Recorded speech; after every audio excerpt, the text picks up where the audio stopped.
The Shining Gateway by James Allen. Foreword.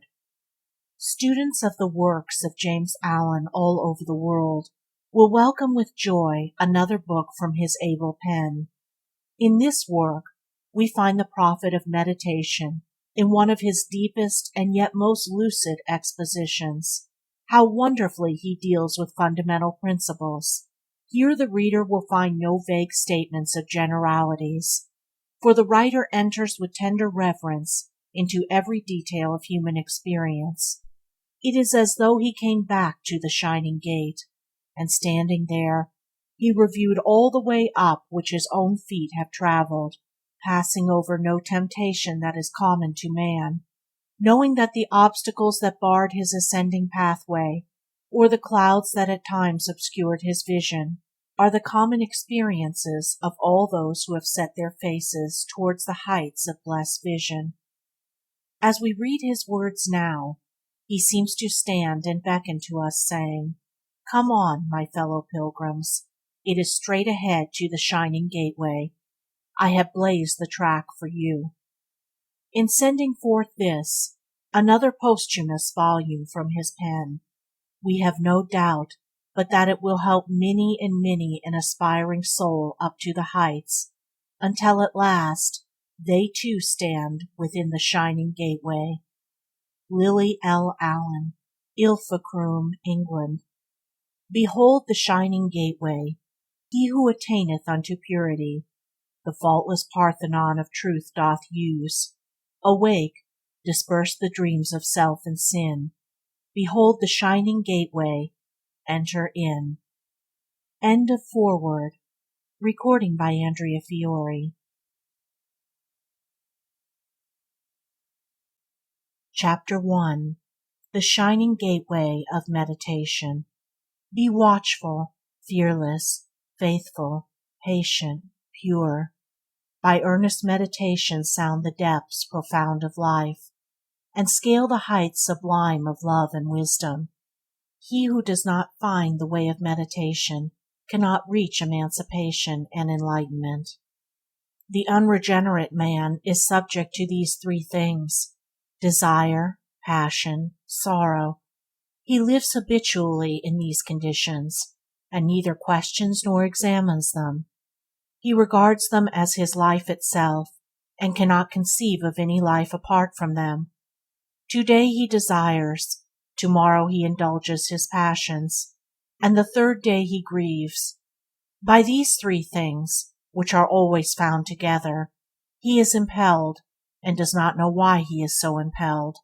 The inner forces of desire and passion arise, almost automatically within him, and he gratifies their demands sans question, led on blindly by his blind desires. He falls periodically into the ditches of remorse and sorrow. His condition is not merely unintelligible to him, it is perceived, for so far immersed is he in the desire or self-consciousness that he cannot step outside it, as it were, to examine it. To such a man the idea of rising above desire and suffering into a new life where such things do not obtain seems ridiculous. He associates all life with the pleasurable gratification of desire, and so, by the law of reaction, he also lives in the misery of afflictions, fluctuating ceaselessly between pleasure and pain. When reflection dawns in the mind, there arises a sense, dim and uncertain at first, of a calmer, wiser, and loftier life, and as the stages of introspection and self-analysis are reached, this sense increases in clearness and intensity, so that by the time the first three stages are fully completed, a conviction of the reality of such a life and of the possibility of attaining it is firmly fixed in the mind. Such conviction, which consists of a steadfast belief in the supremacy of purity and goodness over desire and passion, is called faith. Such faith is the stay, support, and comfort of the man who, while yet in the darkness, is searching earnestly for the light, which breaks upon him for the first time in all its dazzling splendor and ineffable majesty, when he enters the shining gateway of meditation. Without such faith he could not stand for a single day against the trials, failures, and difficulties which beset him continually, much less be courageous to fight and overcome them, and his final conquest and salvation would be impossible. Upon entering the stage of meditation, faith gradually ripens into knowledge, and the new regenerate life begins to be realized in its quiet wisdom, calm beauty, and ordered strength, and day by day its joy and splendor increase. The final conquest over sin is now assured. Lust, hatred, anger, covetousness, pride and vanity, desire for pleasure, wealth and fame, worldly honor and power, all these have become dead things, shortly to pass away forever, for there is no life nor happiness in them. They have no part in the life of the regenerate one who knows that he can never again go back to them, for now the old man of self and sin is dead, and the new man of love and purity is born within him.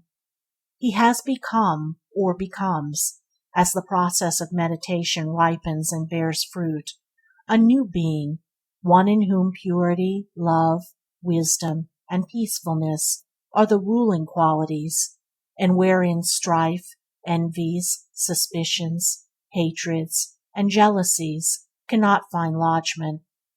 Old things have passed away, and behold, all things become new. Men and things are seen in a different light, and a new universe is unveiled. There is no confusion, as out of the inner chaos of conflicting desires, passions, and sufferings, the new being arises. There arises in the outer world of apparently irreconcilable conditions a new cosmos, ordered, sequential, harmonious, ineffably glorious, faultless in equity. Meditation is a process of both purification and adjustment. Aspiration is the purifying element, and the harmonizing power resides in the intellectual train of thought involved. When the stage of meditation is reached and entered upon, two distinct processes of spiritual transmutation is reached and entered upon. Two distinct processes of spiritual transmutation begins to take place, namely, 1. Transmutation of passion. 2. Transmutation of affliction. The two conditions proceed simultaneously, as they are independent, and act and react upon one another. Passion and affliction, or sin and suffering, are two aspects of one thing, namely, the self in man, that self which is the source of all troubles which afflict mankind. They represent power, but power wrongly used. Passion is a lower manifestation of a divine energy, which possesses a higher use and application. Affliction is the limitation and negation of that energy, and is therefore a means of restoring harmony. It says, in effect to the self-bound man, "Thus far shalt thou go, and no farther." The man of meditation transfers the passional energy from the realm of evil, self-following, to the realm of good, self-overcoming. Today he reflects, tomorrow he overcomes his passions, and the third day he rejoices. The mind is drawn from its downward tendency, and is directed upwards. The base metal of error is transmuted into the pure gold of truth. Lust, hatred, and selfishness disappear, and purity, love, and goodwill take their place. As the stage proceeds, the mind becomes more and more firmly fixed in the higher manifestations, and it becomes increasingly difficult for it to think and act in the lower. And just in the measure that the mind is freed from the lower, violent, and inharmonious activities, just so much is passion transmuted into power and affliction into bliss. This means that there is no such thing as affliction to the sinless man. When sin is put away, affliction disappears. Selfhood is the source of suffering. Truth is the source of bliss. When the unregenerate man is abused or slandered, misunderstood or persecuted, it causes him intense suffering. But when these things are brought to bear on the regenerate man, there arises in him the rapture of heavenly bliss. None but he who has put away the great enemy, self, under his feet, can fully enter into and understand the saying, "Blessed are ye, when men shall revile you, and persecute you, and shall say all manner of evil against you falsely, for my sake. Rejoice, and be exceedingly glad." And why does the righteous, regenerate man rejoice under those conditions which cause such misery to the unrighteous, unregenerate man? It is because, having overcome the evil in himself, he ceases to see evil without. To the good man all things are good, and he utilizes everything for the good of the world. To him persecution is not evil, it is good. Having acquired insight, knowledge, and power, he, by meeting that persecution in a loving spirit, helps and uplifts his persecutors, and accelerates their spiritual progress, though they themselves know it not at the time. Thus he is filled with unspeakable bliss, because he has conquered the forces of evil, because instead of succumbing to those forces, he has learned how to use and direct them for the good and gain of mankind. He is blessed because he is at one with all men, because he is reconciled to the universe, and has brought himself into harmony with the cosmic order.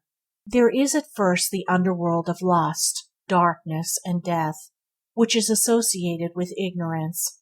Rooted in this is the foot of the cross, desire, in the body of the cross. Desire branches out into two arms. The right, active or passive, are passion, being equalized and balanced by the left, passive or negative, arm of affliction. Uniting these and rising out of them at the head of the cross is aspiration. Here, wounded and bleeding, rests the thorn-crowned head of humanity. At the end of this, and right at the summit of the cross, is knowledge, which, while being at the apex of self-life, is the base of the truth life, and rises above the heavenly world of love, light, and life. In this supremely beautiful world the regenerate man lives, even while living on this earth. He has reached nirvana, the kingdom of heaven. He has taken up his cross, and there is no more sin and sufferings. Desire and passion and affliction are passed away. Harmony is restored, and all that is bliss and peace. The cross is the symbol of pain. Desire is painful, passion is painful, affliction is painful, and aspiration is painful. This is why these things are symbolized by a cross which has two pairs of conflicting poles. Affliction is the harmonizing and purifying element in passion. Aspiration is the harmonizing and purifying element in desire. Where the one is, the other must be also. Take away the one, and the other disappears. Suffering or affliction is necessary to counteract passion. Aspiration or prayer is necessary to purge away desire. But for the regenerate man all things are ended. He has risen into a new life and a new order of things, the consciousness of purity, lacking nothing and being at one with all things. He does not need to pray for anything, redeemed and reconciled, contented and at peace. He finds nothing in the universe to hate or fear, and his is both the duty and power to work without ceasing for the present good and ultimate salvation of mankind. End of Chapter 1. Recording by Andrea Fiore. Chapter 2. Temptation. I know that sorrow follows passion. Know that grief and emptiness and heartache wait upon all earthly joys. So I am sad. Yet truth must be, and being can be found. And though I am in sorrow, this I know, I shall be glad when I have found the truth. The only external tempters of man are the objects of sensation. These, however, are powerless in themselves, unless they are reflected in his mind as desirable objects to possess. His only enemy, therefore, is his coveting of the objects of sensation. By ceasing to covet objects of sensation, temptation and the painful fighting against impure desires pass away. This ceasing to covet objects of sensation is called the relinquishing of desire. It is the renunciation of the inner defilement, by which a man ceases to be the slave of outward things, and becomes their master.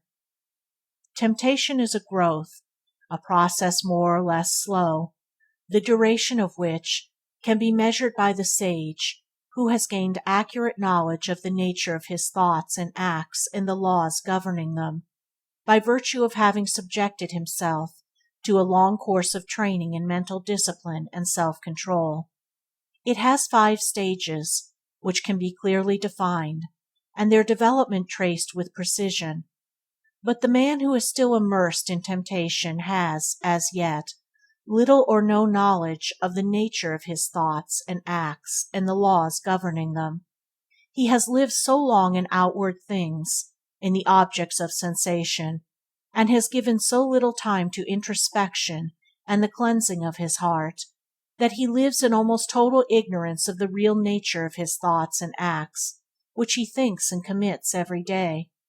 To him, temptation seems to be instantaneous, and his powerlessness to combat the sudden and apparently unaccountable onslaught causes him to regard it as a mystery, and mystery being the mother of superstition, he may, and usually does, fall back upon some speculative belief to account for his trouble, such as the belief in an invisible evil being or power outside himself who suddenly and without warning attacks and torments him.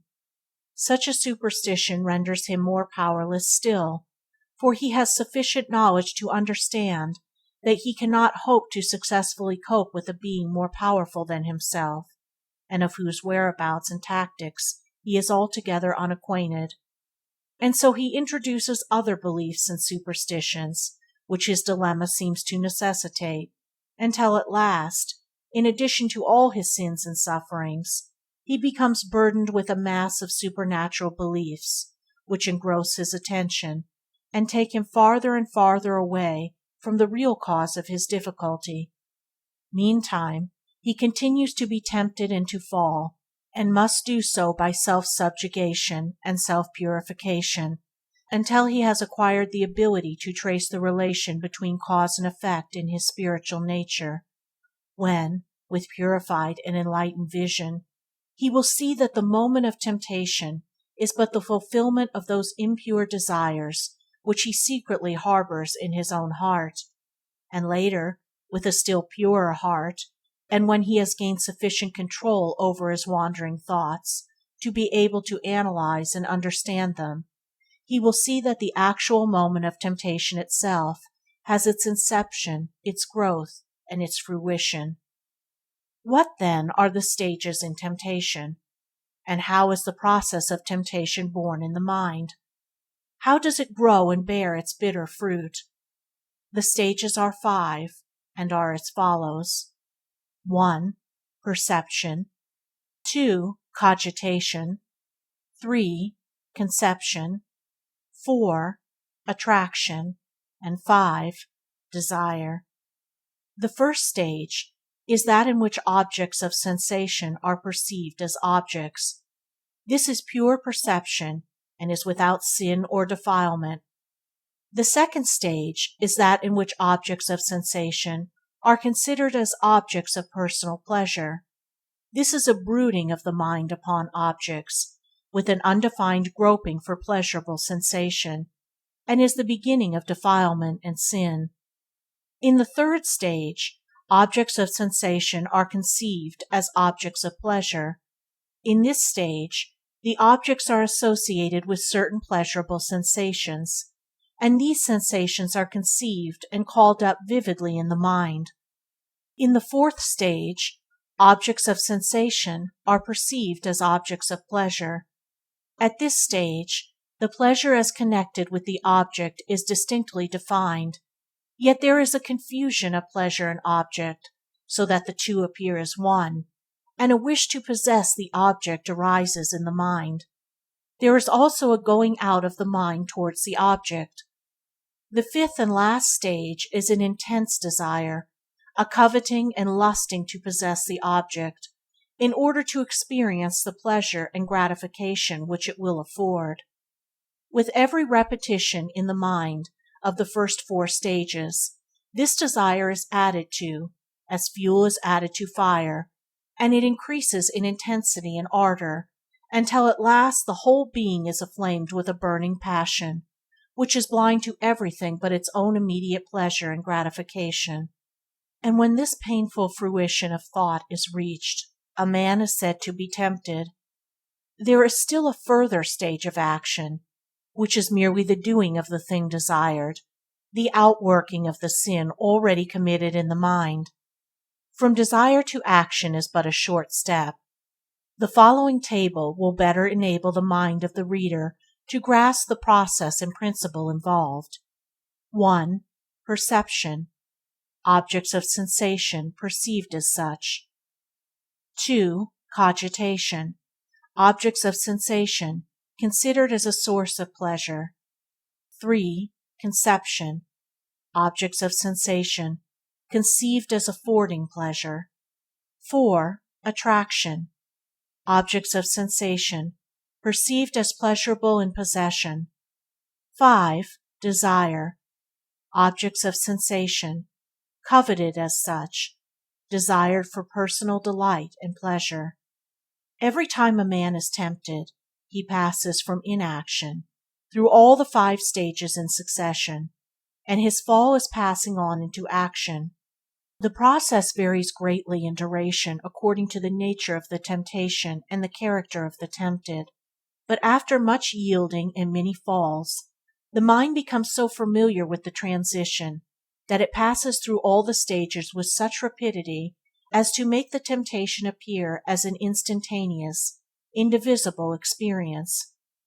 The sage, however, never loses sight of the duration of time occupied in the process of temptation, but watches its growth and transition, and just as the scientist can measure the time occupied in the transition of sensation from the brain to the bodily extremities, or from the extremities to the brain, which ordinarily appears not to occupy duration, so the sage measures, though by a different method, the passage from pure perception to inflamed desire in a sudden experience of temptation. The knowledge of the nature of temptation destroys its power, or rather its apparent power, for power exists in holiness only. Ignorance is at the root of all sin, and it fades away when knowledge is admitted into the mind. Just as darkness and the effects of darkness disappear when light is introduced, so sin and its effects are dispersed when knowledge of one's spiritual nature is acquired and embraced. How, then, does the sage avoid sin and remain in peace? Knowing the nature of sinful acts, how they are the result of temptation, knowing also the nature of temptation, how it is the end and fruition of a particular train of thought, he cuts off that train of thought at its commencement, not allowing his mind to go out into the world of sensation, which is the world of pain and sorrow. He stands over his mind, eternally vigilant, and does not allow his thoughts to pass beyond the safe gates of pure perception. To him, all things are pure, because his mind is pure. He sees all objects, whether material or mental, as they are, and not as the pleasure seeker sees them, as objects of personal enjoyment, nor as the tempted one sees them, as sources of evil and pain. His normal sphere, however, is that of inaction, which is perfect holiness and rest. This is a position of entire indifference to considerations of pleasure and pain, regarding all things from the standpoint of right, and not from that of enjoyment. Is then the sage, the sinless one, deprived of all enjoyment? Is his life a dead monotony of inaction, inertia? Truly, he is delivered from all those sensory excitements which the world calls pleasure, but which conceals, as a mask, the drawn features of pain, and being released from the bondage of cravings and pleasures, he lives without ceasing in the divine abiding joy which the pleasure-seeker and the wanderer in sin can neither know nor understand. But inaction, in this particular, means inaction as regards sin, inaction in the lower animal activities, which being cut off, their energy is transferred to the higher intellectual and moral activities, releasing their power, and giving them untrammeled scope and freedom. Thus the sage avoids sin by extracting its root from himself, not allowing it to grow into attraction, to blossom into desire, and to bear the bitter fruits of sinful actions. The unwise man, however, allows the thought of pleasure to take root in his mind, where its growth evokes sensations which are pleasant to him, and on these sensations he dwells with enjoyment, thinking in his heart, "So long as I do not commit the sinful act, I am free from sin." He does not know that his thoughts are causes, the effects of which are actions, and there is no escape from sinful acts for him who dwells in sinful thoughts. And so the process develops in his mind and blossoms into desire, and in the final moment of temptation, which is but the moment of opportunity brought into prominence by that desire, with the coveted object at his unreserved command, the fall of the man into sinful action is swift and certain. End of chapter 2. Recording by Andrea Fiore.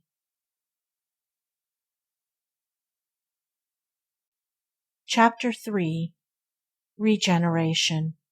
Submit to naught but nobleness. Rejoice, like a strong athlete straining for the prize.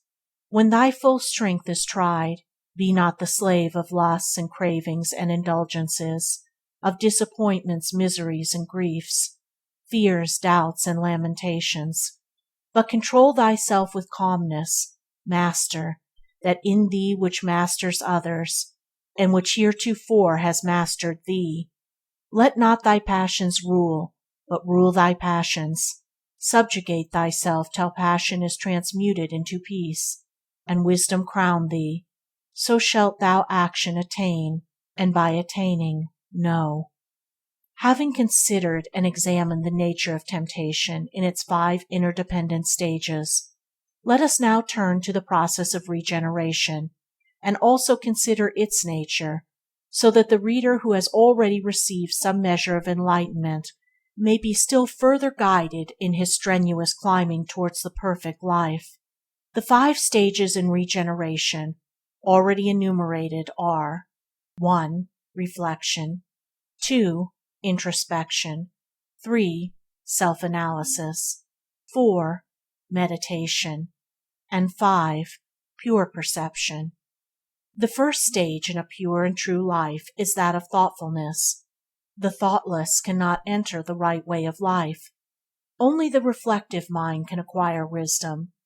When a man, ceasing to go after enjoyment, brings himself to a standstill in order to examine his position, and to reflect upon the condition of the world and the meaning of life, then he has entered upon the first stage of regeneration.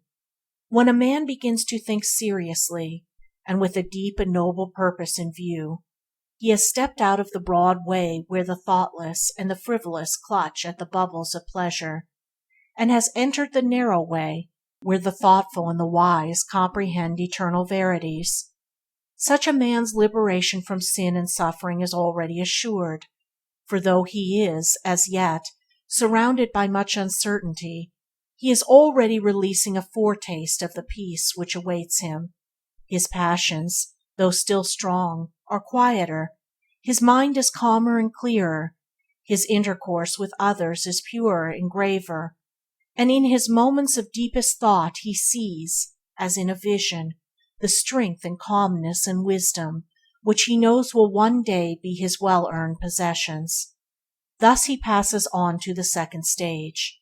Reflecting, day by day, with ever-increasing earnestness upon life in all its phases, he comes to perceive the passions and desires in which men are involved, and realizes the sorrows which are connected with their strangely ephemeral existence.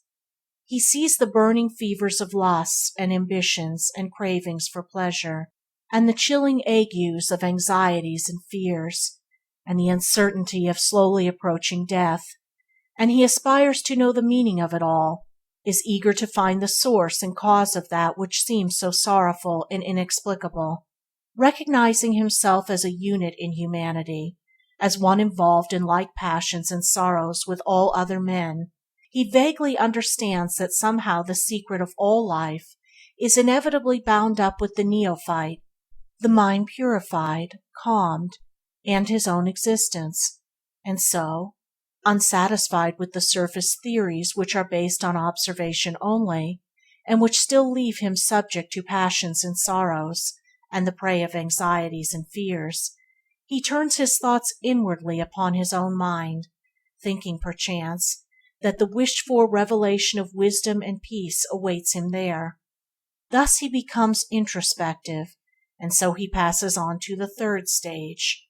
When the introspective habit is fully ripened and acquired, there is called upon in the mind a subtle process of inductive thought, by the aid of which the innermost recesses of the man's nature, and therefore of all humanity, begin to unveil themselves, and yield up their secrets to the penetrating insight of the patient searcher, who, unraveling now the tangled threads of thought, and tracing out the warp and woof of the web of life as it is woven in the mental processes and by the swift flying shuttle of thought, begins for the first time to somewhat clearly comprehend the inner causes of human deeds and the meaning and purpose of existence. As this purpose of thought is proceeded with, the desires and passions are purified away from the mind, the calmness necessary to a right perception of truth is acquired, and gradually the fixed principles of things are presented to the comprehension, and the eternal laws of life are coherently grasped by the understanding. And now, quietly, and almost as imperceptibly as the soft light of dawn stealing upon the sleeping world, controlled, passes into the fourth stage, and opens his long sleeping eyes upon the rising light of truth.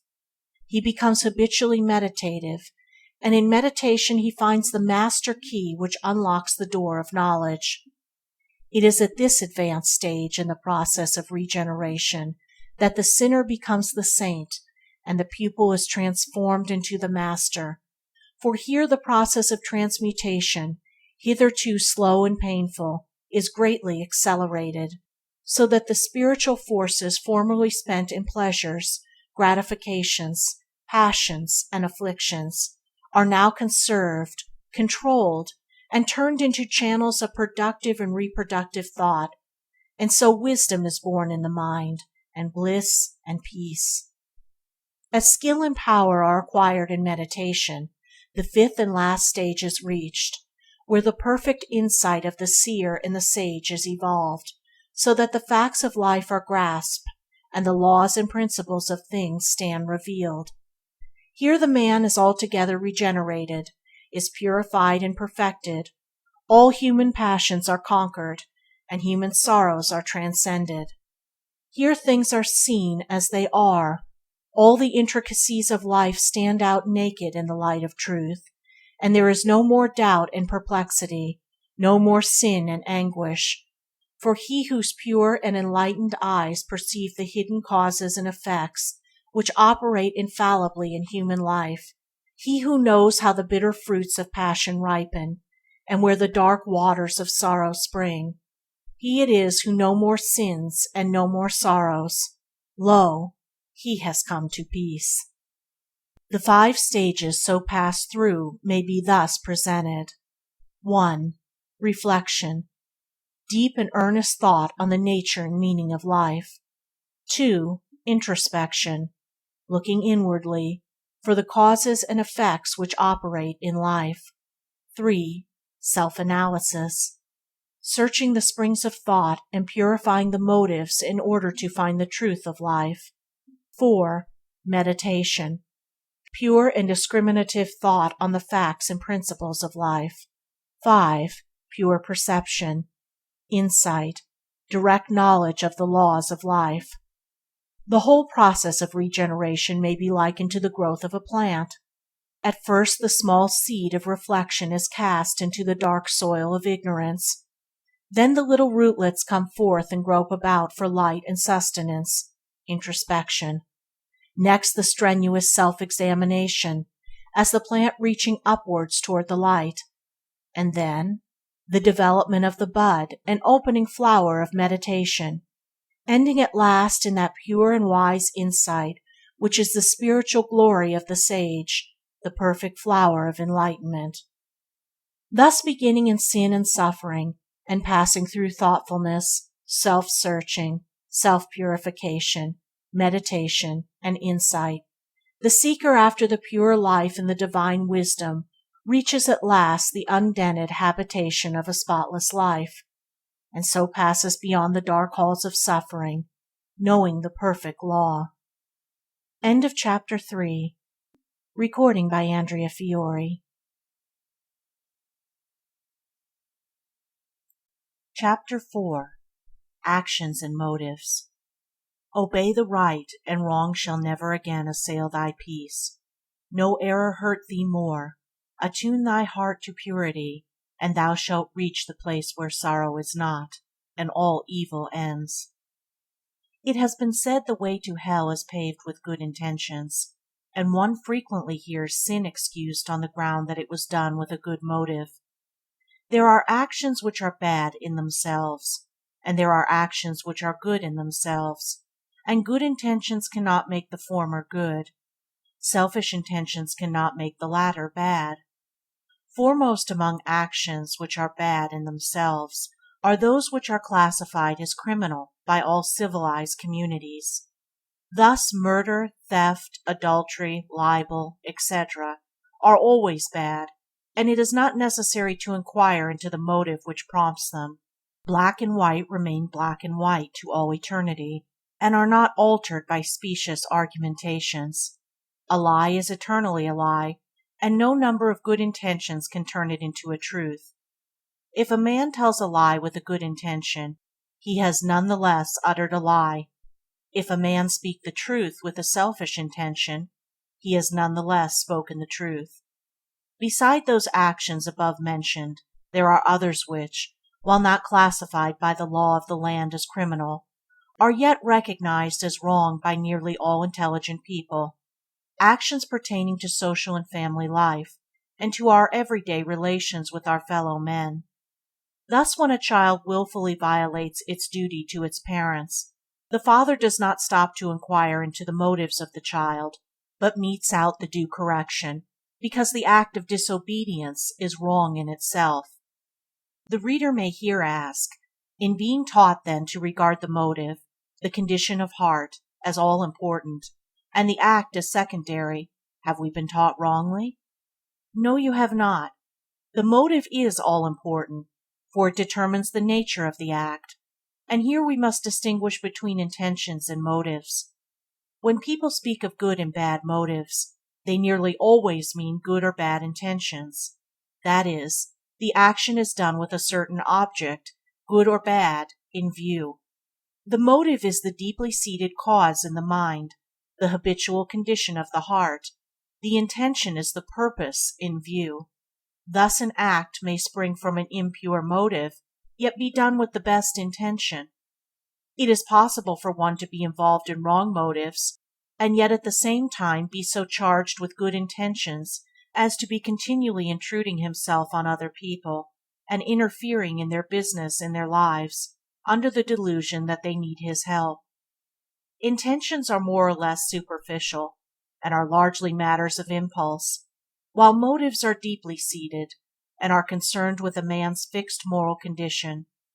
A man may do an action today with a good intention, and in a few weeks' time do the same action with a bad intention, but in both instances the motive underlying the action will be the same. In reality, a wrong act cannot spring from a right motive, although it may be guided by a good intention. A man who can resort, whether habitually or under stress of temptation, to murder, theft, lying, or other actions known as bad, is in a dark, confused condition of mind, and is not capable of acting from right motives. Such acts can only spring from an impure source, and this is why the great teachers rarely refer to motives, but always refer to actions. In their precepts, they tell us what actions are bad and what are good, without any reference to motive, for the bad and good acts in themselves are the fruits of bad and good motives. By their fruits you shall know them. In being exhorted to judge not, we are not taught to persuade ourselves that grapes are figs and figs are grapes, but must employ our judgment in clearly distinguishing between the two. So in the like manner, we must distinguish with unmistakable clearness between bad actions and good actions, so as to avoid the former and embrace the latter. For only in this way can one purify his heart and render himself capable of acting from right motives. A clear perception of what is bad or good, both in ourselves and others, is not false judgment, it is wisdom. It is only when one harbors groundless suspicion about others, and reads into their actions bad and selfish intentions, that he falls into that judging against which we are warned, and which is so pernicious. There is no need to doubt the good intentions of those about us, while at the same time being fully alive to a knowledge of those bad actions which are better left undone, and those good actions which were better done, taking care not to do the former and to do the latter ourselves, thus teaching by our lives instead of accusing and condemning others.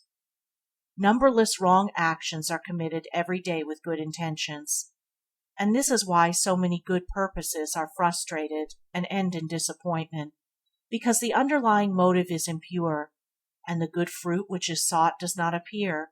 The act is out of harmony with good intent, the means are not adapted to the end. Bad actions bring forth bitter fruit, good actions bring forth sweet fruit. The law runs: Thou shalt not kill, thou shalt not steal, thou shalt not commit adultery. Not, thou shalt not kill, steal, or commit adultery with a bad motive. Wrong actions are always accompanied with self-delusion, and the chief form which such self-delusion assumes is that of self-justification. If a man flatter himself that he can commit a sinful act, and yet be free from sin because he is prompted by a pure motive, no limit can be set to the evil which he may commit. It will be found that bad actions, in the majority of instances, are accompanied with good intentions. The object of the slanderer generally is to protect his fellow men from one another. Troubled with foolish suspicions, or smarting under the thought of injury, he warns men against each other, speaking only of their bad qualities, and in his eagerness distorting the truth. His intention is good, namely, to protect his neighbors, but his motive is bad, namely, hatred of those whom he slanders. Such a man's good intention is frustrated by his bad intention, and he at last only succeeds in separating himself from all truth-loving people. The sore of a bad action is not cured by plastering it over with good intentions, nor is the cause of the defilement removed from the heart. Men who are involved in bad actions cannot work from pure motives. An issue of foul water always proceeds from an impure source, and an issue of impure actions proceeds from a heart that is defiled. It greatly simplifies life, and solves all complex problems of conduct, when certain actions are recognized as eternally bad, and others as eternally good, and the bad are forever abandoned, and final refuge is taken in the good. The wise and good perform good actions, and motives, acts, and intentions, being harmoniously adjusted, their lives are powerful for good, and free from disappointment, and the good fruit of their efforts appears in due season. They do not need to defend their actions by subtle and specious arguments, not to enter into interminable metaphysical speculations concerning motives, but are content to act, and leave their actions to bear their own fruit. Let us not try to persuade ourselves that our good intentions will wipe out the results of our bad actions, but let us resort to the practice of good actions, for only in this way can we acquire goodness.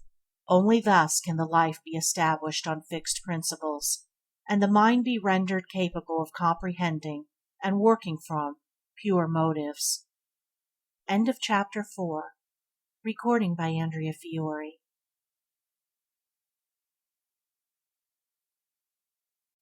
Chapter 5. Morality and Religion. The wise man, by adding thought to thought and deed to deed in ways of good, buildeth his character. Little by little he accomplishes his noble ends. In quiet patience works diligently. Daily he builds his heart and mind, pure thoughts, high aspirations, selfless deeds, until at last the edifice of truth is finished, and behold, there rises and appears the temple of perfection. There is no surer indication of confusion and decadence in spiritual matters than the severance of morality from religion. He is a highly moral man, but he is not religious. He is exceptionally good and virtuous, but is not all that spiritual, are common expressions on the lips of large numbers of people who thus regard religion as something quite distinct from goodness, purity, and right living. If religion be regarded merely and only as worship, combined with adherence to a particular form of faith, then it would be correct to say, he is a very good man, but is not religious, in some instances, just as it would be equally correct to say, he is an immoral man, but is very religious, in other instances, for murderers, thieves, and other evildoers are sometimes devout worshippers and zealous adherents to a creed. Such a narrowing down of religion, however, would render much of the Sermon on the Mount superfluous, from a religious point of view, and would lead to the confounding of the means of religion with its end, the idolizing of the letter of religion to the exclusion of the spirit, and this is what actually occurs when morality is severed from religion, and is regarded as something alien and distinct from it. Religion, however, has a broader significance than this, and the most obscure creed embodies in its ritual some longing human cry for that goodness, that virtue, that morality, which many, with thoughtless judgment, divorce from religion. And is not a life of moral excellence, of good and noble character, of pure-heartedness, the very end and object of religion? Is not the substance and spirit, of which worship and adherence to a form of faith are but the shadow and letter? In religion, as in other things, there are the means and the end, the methods and the attainment. Worship, beliefs about God, adherence to creeds, these are some of the means. Goodness, virtue, morality, these are the ends. The methods are many and various, and they are embodied in countless forms of faith, but the end is one. It is moral grandeur. Thus the moral man, far from being irreligious, because he may not openly profess some form of worship, possesses the substance of religion, diffuses its spirit, has attained its end, and when the sweet kernel of religion is found and enjoyed, the shell, protective and necessary in its place, has served its purpose and may be dispensed with. Let us not, however, be misunderstood. The moral man does not refer to one who has only the outward form of morality, appearing moral in the eyes of the world, but keeping his vices secret, nor does it refer to him whose morality extends only to legal limits, nor to those who are proud of their morality, for pride is the reverse of moral, but to those who delight in purity, who are gracious, gentle, unselfish, and thoughtful, who, being good at heart, pour forth the fragrance of pure thoughts and good deeds. By the moral is meant the good, the pure, the noble, and the true-hearted. A man may call himself Christian, Jew, Buddhist, Mohammedan, Hindu, or by any other name, and be immoral, But if one is pure-hearted, he is true and noble and beautiful in character. In a word, if he is moral, then he is an inhabitant of the holy city, in which there is no temple. He is, by example and influence, a regenerator of mankind. He is one of the company of the children of the light. End of chapter 5. Recording by Andrea Fiore.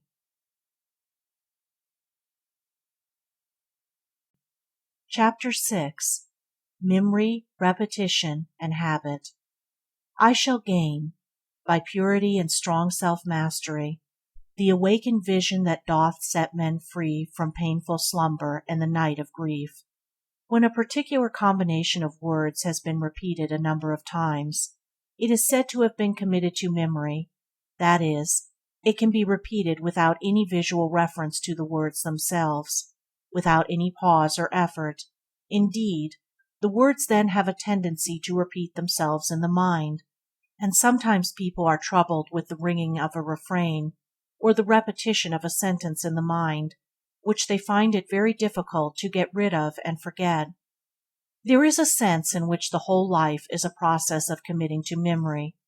At first there is act. From act springs experience. From experience arises recollection. From recollection, repetition, and from repetition is formed habit. Hence proceeds impulse, faculty, character, individualized existence. Life is a repetition of the same things over again. There is very little difference between the days and years in the life of a man. One is almost entirely a repetition of the other. Every being is an accumulation of experiences gathered, learnt, and woven into the life by a ceaseless series of repetitions, extending over an incalculable number of lives, which thread their way through eons of time. The life of a man, from the germ cell to maturity, is a repetition, in synthesis, of the entire process of evolution. There is a cosmic memory at the root of all growth and progress, which is an informing and sustaining principle in the process of evolution. The sensuous memory of man is fickle and ephemeral, but the supersensuous memory, which is inherent in all matter, building up forms and faculty, is infallible in its reproduction of experiences. Life is ceaseless reiteration. Nature ever travels over old and familiar ground. Man is daily repeating that which he has learnt through the schools of experience, in which the lessons acquired may have long been forgotten, but the acquired habit is not forgotten. It is carried forward and continues to act. The unconscious and automatic ease which marks the play of faculty is not the ready-made mechanism of an arbitrary creator. It is a skill acquired by practice. It is the consummation of millions of repetitions of the same thought and act. Thoughts and deeds long persisted in become at last spontaneous impulses. It is a profound truth that there is nothing new under the sun. It is possible and highly probable that, in the round of eternity, even all our modern inventions and mechanical marvels have been produced innumerable times on this and in other worlds. In this world, new combinations of matter appear from time to time, but are they new in the universe? Who dare say that, in the mind which overarches eternity, the cosmic memory is not reproducing things long since fashioned out of itself? Nothing can be added to or taken from the universe. Its matter can neither be increased nor decreased. Chemical combinations of matter vary, but matter itself cannot vary. Life likewise does not change. In the forms of life there is continuous flux, but in the principle of life there is no increase or diminution. Forms come forth only to retreat and disappear, but that which disappears is not lost. The memory of it is retained, and it continues to be repeated. Eternal disintegration is balanced by eternal restitution. The mind of man is not separate from the eternal mind. In its daily repetitions is indelibly written the record of all its past. Character is the accumulation of deeds. Each man is the last reckoning in the long sum of evolution. and there is no falsification of the account. The mind continues to automatically perform the habit which encloses 1,000,000 repetitions of the same deed. Compared with this ineffaceable, unconscious memory, the memory of 70 years is as a fading vapor to an Egyptian pyramid. The tendencies, impulses, and habits of which a man is a victim are the repetition of his accumulated deeds. They enfold the destiny which he has wrought. The grace, goodness, and genius which a man exhibits without conscious effort are the fruits of the accumulated labors of his mind. He repeats with ease that which was learned by painful labor. The wise man sees a reflection of himself in the fate which overtakes him. Life flows in channels. Every man is in a rut. Men tell their fellows to get out of their ruts, but they themselves are in ruts of another kind. The flow of law, of nature, cannot be avoided, but it can be utilized. We cannot avoid ruts, but we can avoid bad ones. We can follow along good ones. In their training and education, the children of today are strictly confined to ways which are worn by the feet of 1,000 generations. In his fixed habits and characteristics, the man of today is reviving the actions of 1,000 lives. It is true that men are bound, but it is equally true that they can be unbound. The law by which a man becomes the sorrowful victim by his own wrong deeds is a blessed and not cursed law, for by the same law he can become an instrument of all that is good. Habits chain a man, but he himself forged the links. He whose inner eye has opened to perceive the law does not complain. The bondage of evil is a heavy slavery, but the bondage of good is a blessed service. The will of man is powerless to alter the law of life, but it is powerful to obey it. The great law makes for good. It puts a heavy penalty on evil. Man can break his chains and shake himself free, and when he enters earnestly upon the work of self-liberation, all the universes will be with him in his labor.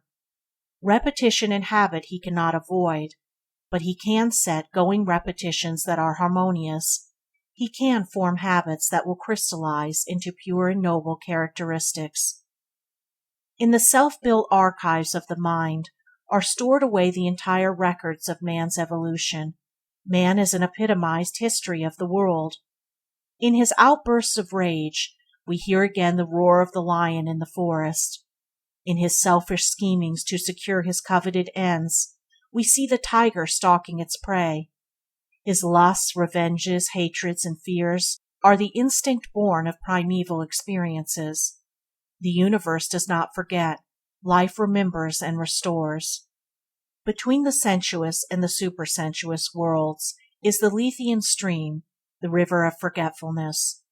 Only he who has passed into the supersensuous world, the world of pure goodness, remembers with the memory of life which transcends 1,000,000 deaths. Only he whose will obeys the universal will, whose heart is in harmony with the cosmic order, receives the vision which pierces through the veil of time and matter, and sees the before and the beyond. Man quickly forgets, and it is well that he forgets. The universe remembers and records. The repetition of an evil deed is its own retribution. The repetition of a good deed is its own reward. The deepest punishment of evil is evil. The highest reward of good is good. When a deed is done, it is not ended, it is but begun. It remains with the doer, to curse him if evil, to bless him if good. Deeds accumulate by repetition, and they remain as character, and in character is both curse and blessing. Suffering inheres in the discordant repetition of evil. Bliss inheres in the rhythmic repetitions of good. Seeing that we cannot escape the law of repetition, let us choose to do things which are good, and as one establishes habits of purity, the divine memory will be awakened within him. End of chapter 6. Recording by Andrea Fiore.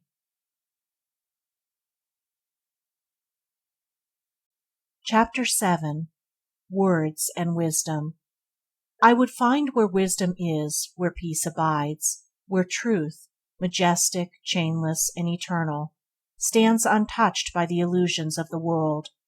For surely there is knowledge, truth, and peace for him who seeks. Thoughts, words, acts, these combine to make up the entire life of every individual. Words and acts are thoughts expressed. We think in words. In the process of thinking, words are stored up in the consciousness, where they await expression and use as occasion may call them forth. Words fit the mind which received them. They are the tally of the intellect which uses them.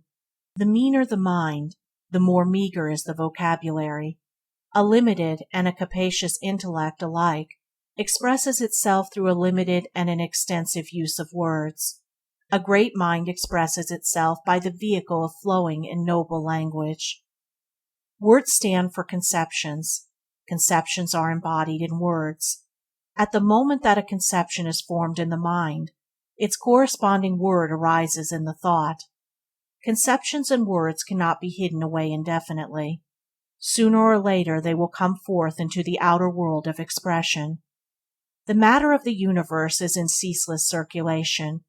Its hidden things are continuously coming forth into open and visible life.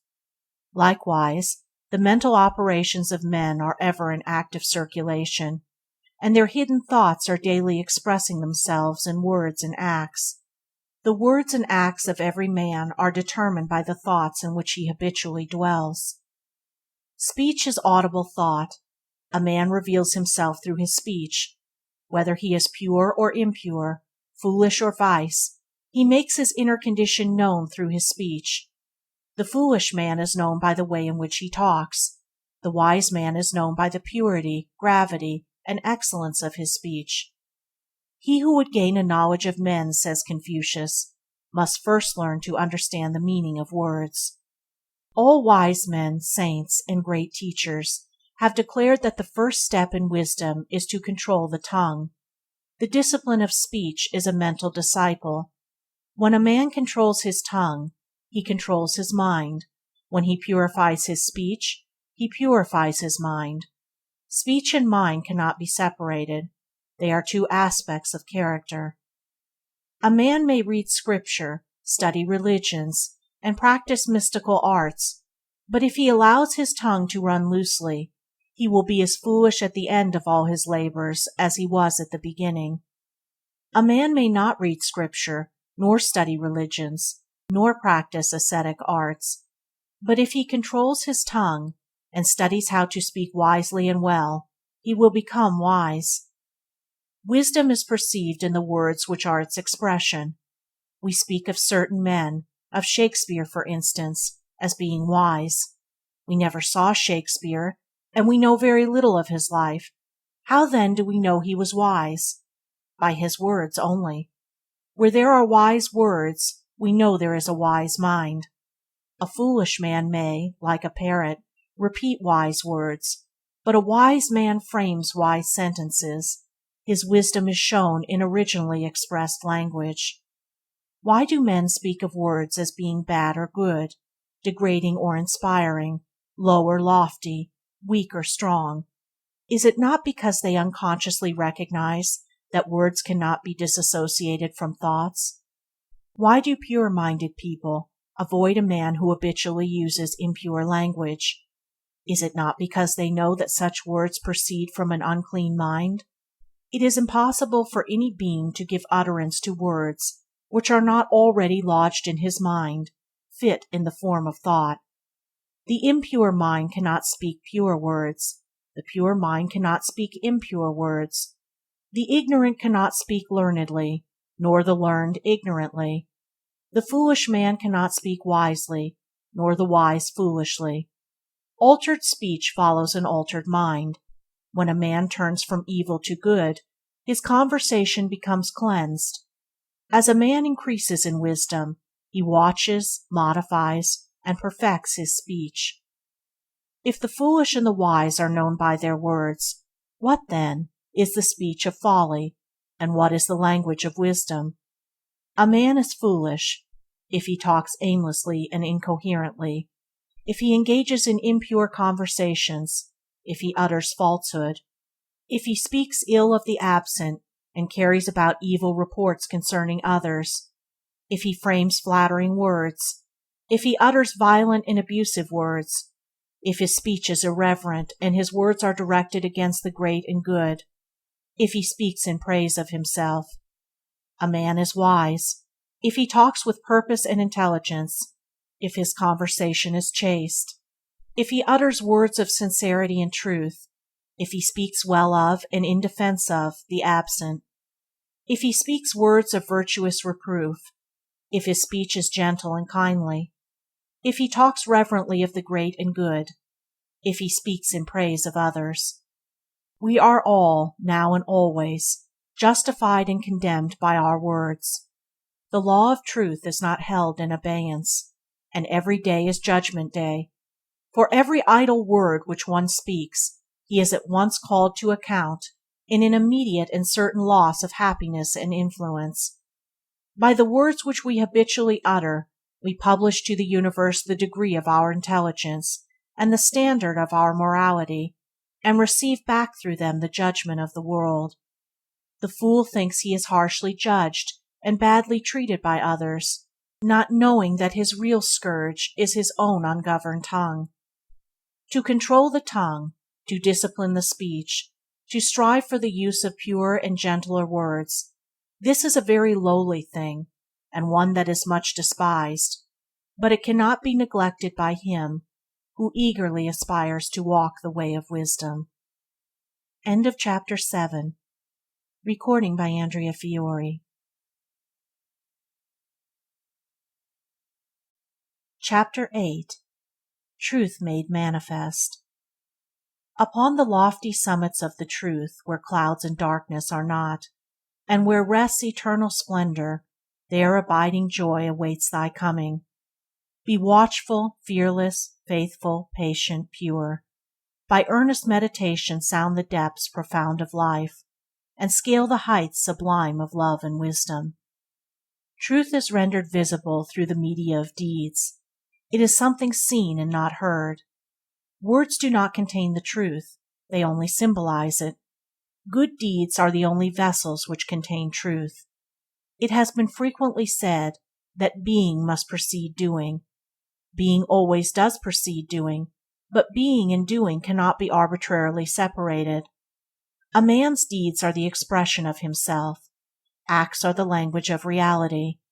If a man's inner being is allied to truth, his deeds will speak it forth. If with error, his deeds will make manifest that error. No man can hide what he is. He must necessarily act, and every time he acts he reveals himself. In the light of reality, no man can deceive humanity or the universe, but he can deceive himself. Deeds of purity, love, gentleness, patience, humility, compassion, and wisdom are truth made manifest. These qualities cannot be contained between the covers of a book, but only the words which refer to them. They are life. Deeds of impurity, hatred, anger, pride, vanity, and folly are error making itself known. A man's deeds are the publication of himself to the world. Truth cannot be comprehended through reading, but only by correcting and converting one's self. Precepts are aids to the acquirement of wisdom, but wisdom is acquired only by practice. If a man would know what measure of truth he possesses, he should ask himself, "What am I? What are my deeds?" Men dispute about words, thinking that truth is heard and read. Truth is neither heard nor read, it is seen.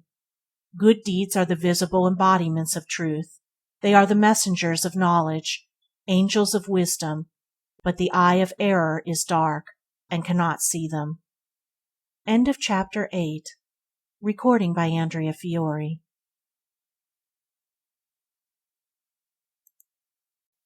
Chapter 9. Spiritual Humility. Who would be the companion of the wise and know the cosmic splendor, he must stoop. Who seeks to stand, must fall who fain would rise. Must know the low ascending to the high. He who would know the great must not disdain to diligently wait upon the small. He wisdom finds who finds humility. Through the sacred scriptures of all religions there runs, like a silver thread, the teachings of humility. Not only all the scriptures, but the sages of all time, have declared that only through the portal of humility is it possible for man to enter into the possession of the life of truth. And as that life is entirely of a spiritual nature, so the humility that leads to it is purely and absolutely spiritual, and being such, it can never be materialized, it can never be embodied in a dogma, or laid down as a formula. It is not an outward thing, nor does it consist of that practice of self-abasement that has usurped its name. But priests have taught, and many have been led to believe, that self-deprecation is true humility, while in reality it is extreme antithesis. Self-deprecation is self-degradation. It is even a sort of self-destruction. It is spiritual suicide. The man who believes that all his righteousness is as filthy rags, that there is no good thing in him, and that he can never rise by any effort of his own, is by that very attitude of his mind rendering himself impotent. He is strangling the spirit. He is undermining and disintegrating all that is highest and noblest in his character. Instead of building up his character, he is engaged in despoiling it. As a man thinketh in his heart, so is he.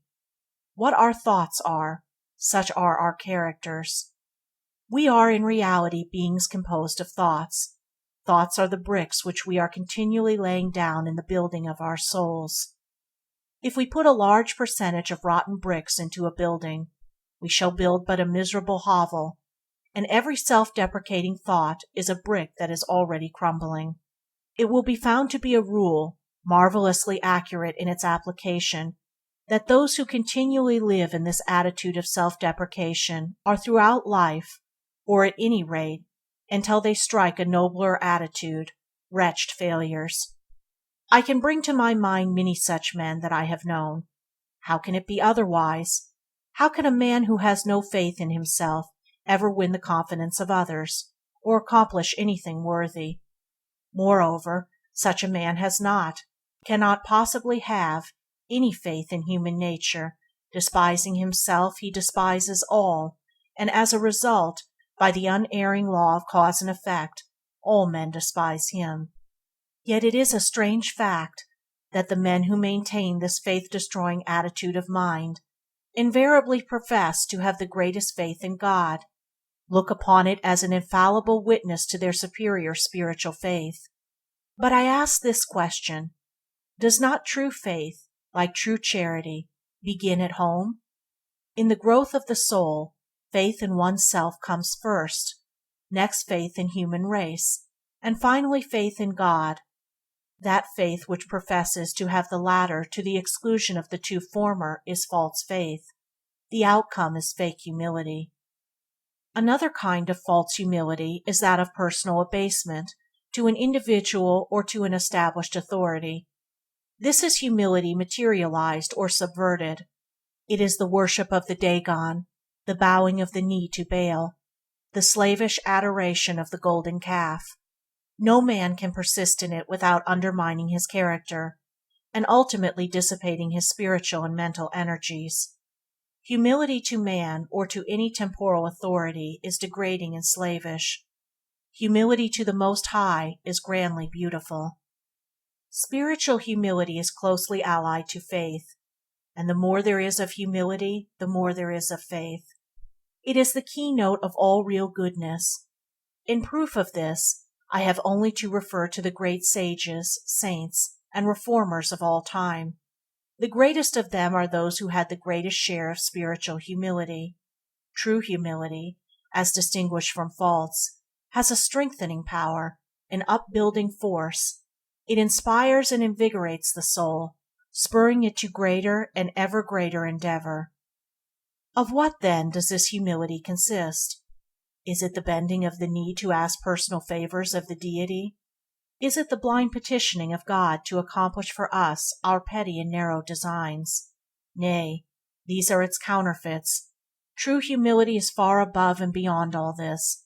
It is the deepest and holiest aspiration of the human heart, where deep within, hidden from all sacrilegious gaze, it works, a silent mighty power, purifying, transforming, the man of flesh and self. Entering its solitary grandeur, the alienated soul returns to the footstool of its God, and bathes in blissful rapture in the light of His all-embracing love. It is a state that can only be entered into by rising above one's lower self. It is, in fact, the submergence of the self in the non-self, the submission of passion and intellect to the Supreme. It is the attitude of a human soul adoring its highest conception. Such humility takes its possessor above all that is mean and poor in his nature, into the very presence of God, making him calm, strong, noble, self-reliant, and godlike. It is the wine of life to all aspiring souls. The soul that has not felt its power is dead. It may sound like a paradox, but is nevertheless true, that the more a man has of humility, the more he has of independence. But the seeming paradox will be made clear if we think for a moment of the lives of such teachers of humility as Jesus, Buddha, Confucius, Socrates, Jacob Boehme, George Fox, and indeed all the great religious reformers. These men walked erect because, yielding themselves up to the simplicity of humility, they walked with God. The humility that causes a man to go, metaphorically speaking, on all fours is spurious, and is as debasing and destructive as the real humility is elevating and strengthening. Why should we go amongst our fellows like cringing fearful beasts, calling ourselves miserable sinners? Shall we ever rise above sin by so doing? Is it possible to rise by ceaselessly contemplating our absolute unworthiness? No, we can only rise by continually contemplating the highest. There may be much that is unworthy in a man's heart, but there is also a sacredness, a dignity, a divinity about it. Let us dwell upon that. Let us continually contemplate the goodness, the purity, and the essential beauty of human nature. Let us ceaselessly search for the divinity in our own souls, and finding it through the door of humility, we shall then recognize the invisible God in all men. By so doing, we rise above the binding limitations of our selfish desires, and enter the larger, healthier, holier life of love. End of Chapter 9. Recording by Andrea Fiore.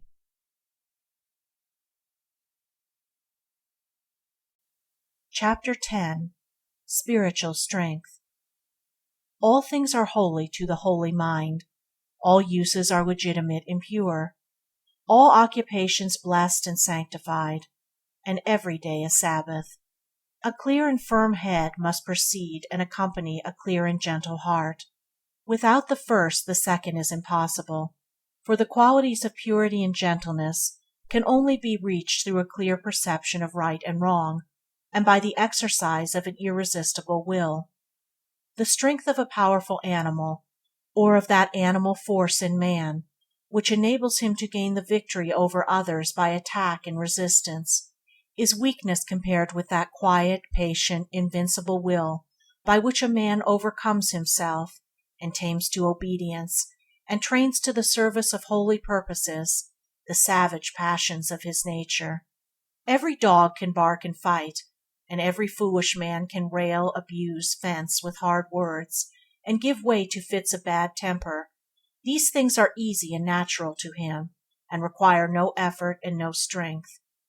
But the wise man puts away all such follies, and trains himself in self-control, trains himself to act unerringly from fixed principles, and not from the fleeting impulses of an unstable nature. He who succeeds in so training himself is able to train others, in a small degree by precept, but largely and chiefly by practice or example, for it is preeminently the prerogative of the wise to teach by their actions. The mockeries of Herod, the accusations of Thai people, and the fanatical persecutions of the priests have all failed to draw from Jesus the word of complaint, bitterness, or self-defense. Such sublime acts of silence and self-control continue to reach, for ages, both individuals and nations, with far greater power and effect than all the words and books uttered and written by the world's vast army of priests and learned commentators. To retaliate and fight belongs to the animal in man, as it belongs to the beast of the forest, but to refuse to be swayed from the practice of a divine principle by any external pressure, to stand firm and unalterable in goodness and truth alike amid blame and praise, this belongs to the divine in man and in the universe. To alter one's conduct in order to please others, or to avoid their censure or misunderstanding, can never lead to spiritual strength. That divine kindness which always accompanies spiritual understanding and strength is something very different from merely saying pleasant words, for pleasant words are not always true words, but consist in doing what is best for the eternal welfare of the other person or persons. The weak father who is unfit to train children only considers how he can escape trouble with his children, and so he slurs over their acts of disobedience and selfishness and tries to please them. But the strong father, who considers the future character and welfare of his children, knows how and when to administer a severe reproof, fully understanding that a few minutes' pain caused by his rebuke may save his child from years of suffering as a result of loose living which is fostered by parental neglect. The strong, kind, unselfish father, whose care is for his children's good and not for his own immediate comfort, knows not only how to be tender in affection, but tender in discipline, knows how to stretch out the strong and severe arm of restraint to save his little ones when they would ignorantly wander away in wrong paths. So the man of spiritual strength cannot be merely a weak framer of smooth words, but a doer of right actions, an utterer of words that are vital and true, and therefore eternally kind. The spiritually weak man shrinks from right when it is brought, as by its nature it must be brought, in opposition to his desires, and he embraces sin because it is pleasant. The spiritually strong man shrinks from sin, more especially when it is presented to him in a pleasant garb, and embraces right, even though by so doing he will bring upon himself the odium of those who are ignorant of divine principles and their beneficent application. The man of spiritual understanding is as unbending as a bar of steel where right is concerned, knowing that right alone is good. He is as unresisting as water where self is concerned, knowing that self alone is evil, acting from imperishable principles and not from the fleeting desires of self. His actions partake of the imperishable nature of the principles from which they spring, and continue to afford instruction and inspiration through unnumbered generations. It is always the portion of one who so acts to be misunderstood. The majority live in their desires and impulses, following them blindly as they are brought into operation by external stimuli, and do not understand what is meant by acting dispassionately from right and fixed principles, with entire freedom from self-interest. Such will necessarily misunderstand and misjudge the right doer, regarding him as cold and cruel in his unbearing adherence to right, or as weak, cowardly in his quiet refusal to passionately defend himself. He will therefore be accused of many things, but this will not cause him any suffering, nor will he be troubled or disturbed thereby, for the truth which he practices is a source of perpetual joy, and he will be at rest in the knowledge that there are those who will understand and follow, that he is working for the ultimate good even of his accusers, and that by manifesting the truth in his daily actions, he is in the company of those divinely strong ones who are leading the world into ways of quietness and peace. End of chapter 10. Recording by Andrea Fiore. www.andreafiore.name. End of The Shining Gateway by James Allen.